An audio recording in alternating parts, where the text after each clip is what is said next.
Hello, Facebook. Hello, Internet. Hello, YouTube, and anywhere else this video may appear. My name is Samuel Huber from SamuelHuber.net.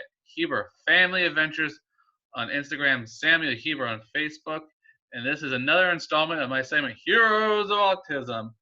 I'm here with Amanda, and she's going to tell us a bit about her experience with the autism spectrum. Amanda, tell us a bit about yourself. Hey, I didn't actually start out thinking I was going to work with people with autism. When I was 18 years old, my best friend and I really wanted to be camp counselors because that's a cool job, and we were going to separate colleges.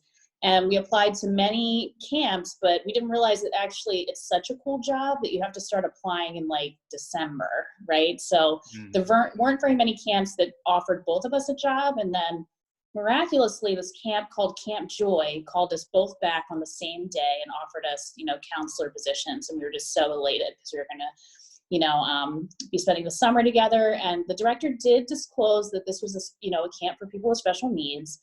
Mm-hmm. And we're like, that's fine. We're just so excited to have, a summer camp job. And it's funny because, like I said, neither one of us set out to work in this field supporting people with disabilities, but it turned out that we were very suited to do that kind of work, and we completely loved it, which, was funny because many people that we had started working with at the beginning of the summer, quit midway through. They were like, this is just too hard. And, I had different ideas about what this would actually mean. And, my friend and I stayed at that camp for, quite a few summers. Both ended up getting directorships. So I directed the residential program, so like the sleepaway part of camp. And my best friend was the day camp director. And honestly, we probably would have spent our lives just doing that. But unfortunately, administration gets in the way. And there was just a decision that, camping just didn't really fit with the larger organization's, mission and values and stuff like that. But, at that point, I graduated from college. I had started working as a direct care staff for a place called Devereaux Foundation, which is a very large, human services organization. And, I've been at it ever since. I'm 35, and it's kind of sobering to think that I have, close to 16 years of experience now. Mm-hmm. Wow, 16 years is a lot. How has your perspective on autism changed in those 16 years? So it's changed a lot because when I first started, many of my guys were very, and they were very much like classically autistic, if that makes sense. So, very nonverbal, lots of behavioral challenges. And back when I started, the DSM had people with Asperger's in a totally different category. So I didn't really interact with those guys very much because they were kind of deemed like, they didn't need services. They were just too smart, quote unquote.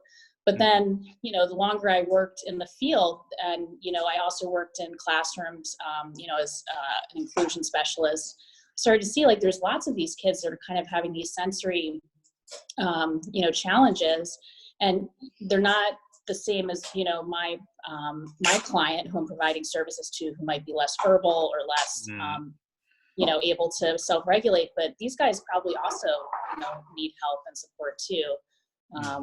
So it has changed a lot, and I'm starting to see that it really is a spectrum of, humanity. Like everyone is different, everyone has different needs. And I tell people all the time, if you know one person with autism, that's it. You just know one person with autism. Like, just like all of us, they're unique, special, and have, different challenges that, all of us as human beings have. Excellent. So how about you what are you doing these days? I know you from a few years ago when we worked together at Camp Pegasus. But what have you been doing since then? So I loved Pegasus. That was also a really fun time in my life. I'd kind of gotten out of the camping world, and camping is sort of my passion because I think that it's almost like social skills therapy on steroids, because it's such a short period of time. You have a whole bunch of people who are actually peers together versus like, trying to make friends in the lunchroom and, being told that you're weird, or, just trying to seek the friends out. I think is difficult for many people, period, but also especially difficult for people on the spectrum. So when I returned to Pegasus, that was a wonderful, re-entry for a little bit into camping. But, I got a new job as a behavioral therapist for a place called Adesha Village, and they support people on the spectrum, also just, people with various other kinds of disabilities, people with mental health concerns. I have two guys on my caseload who, besides having autism, also have schizoaffective disorders. So, and that's given me another new look on, everyone, because certainly people on the autism spectrum are more likely to be diagnosed with mental health concerns, but at the same time, it might be hard for them to communicate what, is happening and get the right kind of treatment. So that's what I've been doing in the interim. Awesome. So how does one end up at where you work? Like, is it like, are they recommended to the state, or is it um like, what kind of individuals do you often see at your house? I mean, at That's a your really good work. question. Yeah. So, and I have two answers. So usually, after people graduate from high school, sometimes their parents seek out what's called a waiver. And a waiver is called that. It's a silly and weird name. But once upon a time, if you had developmental disabilities or mental health concerns, you were just dumped at an institution. And in the 80s, people started to self-advocate and say, like, well, but we don't want to live in an institution. So can we waive that requirement that just because we have a developmental disability or a mental health issue that we have to live there? Like, can't we just live in a house and still get money from the government? So it's a confusing name, but usually, it's through the Medicaid, the Center for Medicaid Services. And there are different kinds of waivers. Two of my guys live and are supported on what's called the autism waiver. And so they have a primary diagnosis of autism. However, they do not have an intellectual disability. And this is a tricky, thing to sort of visualize, but their IQs are technically above 90. So they do not qualify as being intellectually disabled. But at the same time, both of them have some challenges, and they definitely need services. So even though they have fewer services than some of my other guys, they're still getting supported through the state just based on the fact that they have this primary autism diagnosis. And usually by the time, your kid is 15, 16, 17, you might seek out some advocacy and something called a supports coordinators who would recommend you to live at a place like where I work.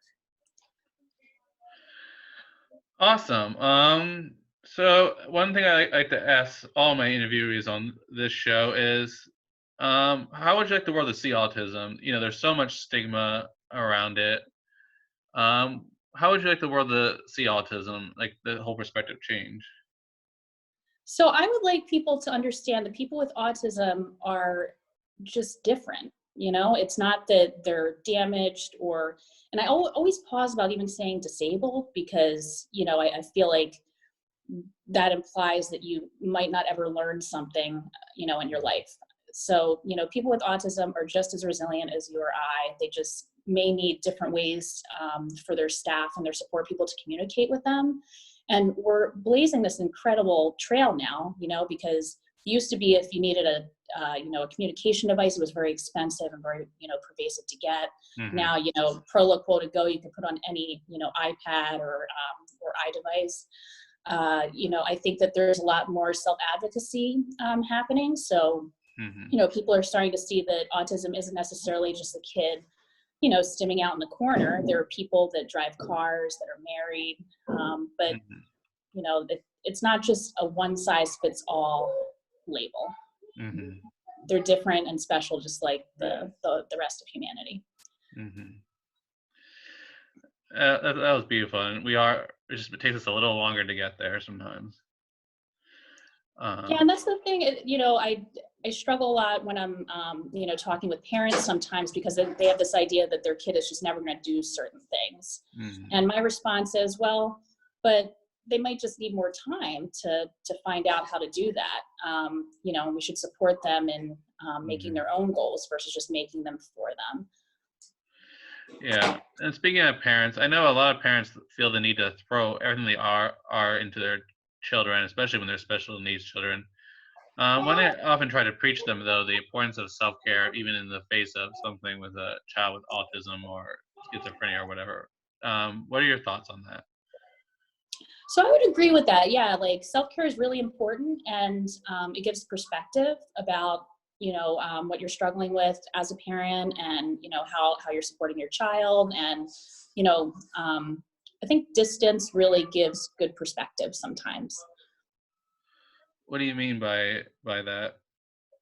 So I think, like I said earlier, if you know one person with autism, you just know one person with autism. I think parents just get so into, this is my kid and this is what I want for them, and there's no other way to even support the idea that my kid might just do something differently. When they step back and think about it, like, wow, my kid is actually doing okay, and I really needed this break, and now that I have this break, I can think more clearly. Yeah, excellent advice. Is there anything you want to say to the audience before I let you go? No, I mean, I'm really flattered that you interviewed me for this piece, and hopefully it was useful to someone. That's the hope.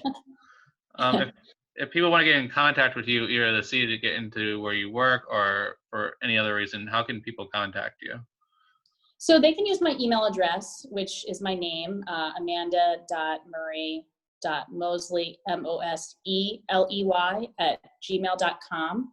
Mhm. Um, and I also have a work email, and that's easier. It's just amanda.moseley, Moseley, @rhd.org. And either one of those are excellent ways to reach me, since I'm really awful about charging my phone, which we experienced earlier this morning.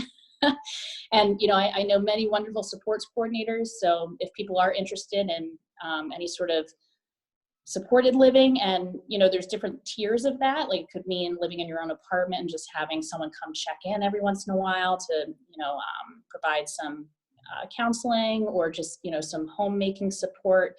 Or it could mean living in a licensed what we call a CLA, which is a community living arrangement.